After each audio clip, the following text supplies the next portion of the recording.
How's life? Today we're going to talking about death at schools. Death at schools seems to be out of the curriculum, but if there's something in everybody's curriculum that's going to be there for sure, absolutely for sure, it's that we're all going to die. We don't know when, we don't know where, and we don't know how. So when death happens at schools because a student or a teacher die or somebody in the personnel dies, it's essential to take this with a pinch of salt, because it is part of the curriculum, because it's part of life, and school is not only learning subjects, it's learning how to take things that have to do with life. In order to understand how to deal with death, I'd like you to know that there are three aspects that I'd like to talk about. One, what is the mourning process and how it happens? Two, the existential questions, the elaboration of the concept of death. And three, how to give things closure.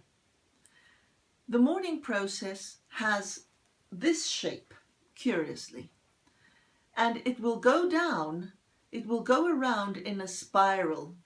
A complete way around the spiral takes approximately 1 year for the mourning of somebody who's very close to you, somebody you know well. And you're going to see the following. At the beginning, you're going to be in shock, and you're going to be feeling and saying things like, this is not real. How could something like this happen? It's impossible. I can't believe it.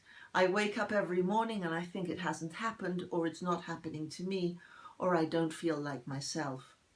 The next thing you're going to feel is you're going to be very angry. It's not fair. This shouldn't happen. I am furious with the universe, or with whoever died, or with whatever killed that person. The next stage you're going to find is a stage where you're going to start negotiating with the gods.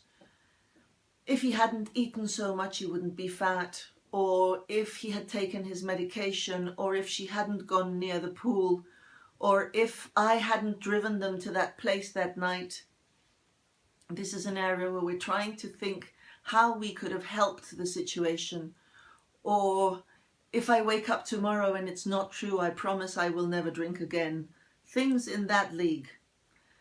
Expect it. It sounds a bit crazy, but we all do that. And then finally, we're going to feel very sad just before we're over it. And we're going to cry a lot or feel very unhappy. And at the very end, we're going to accept it. It'll sink in. This spiral can happen for a year, but it also happens like this several times a day, even several times a month. For instance, some people are very sad on the monthly anniversaries or on the day anniversaries every Tuesday, or on the birthdays, Christmases, all the special dates. You're going to see the spiral go around several times until it's finally over. Now, what do we have to do about existential problems that arise? If you're at a school, you're going to find that both adults and most grown children are going to say, okay, so if this is what life is, what is the meaning of life? What do we do about death with our lives? How can we stay here and just live a life if it's going to end suddenly, etc.? This is one of the big questions of humanity. As you all know, there are philosophical, religious and personal answers to these questions, and it's a great opportunity for debate, for art, and for company, because we're all alone, because we don't really know the answer for these things. This is the great unknown, and we are all alone in ignorance, and everybody does what they can with their ignorance. You fill it in with expectations, or you tolerate it, or you combine the expectations and the tolerations and the faith with the ignorance, with not knowing. The third part of death at school is we need to give it closure.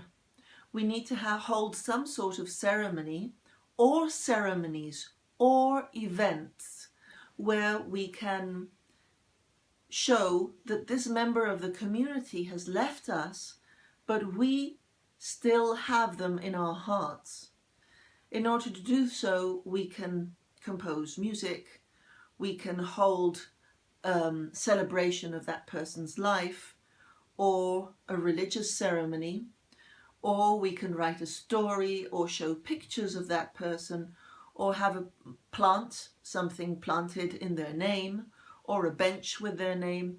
There has to be closure. Closure doesn't have to be one day. It can go around in this spiral during a whole year, or we can also create some kind of prize for, for instance, if it's a literature teacher who dies, the What Not Literature Teacher prize in the name of that teacher or the student or whatever.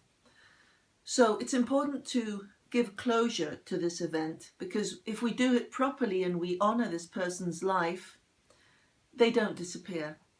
They continue in our hearts and minds as members of the community, and they are appreciated and they live on with us. I hope this has helped. Don't forget to ask for your own videos. I will definitely answer you in 3 minutes, and see you next week.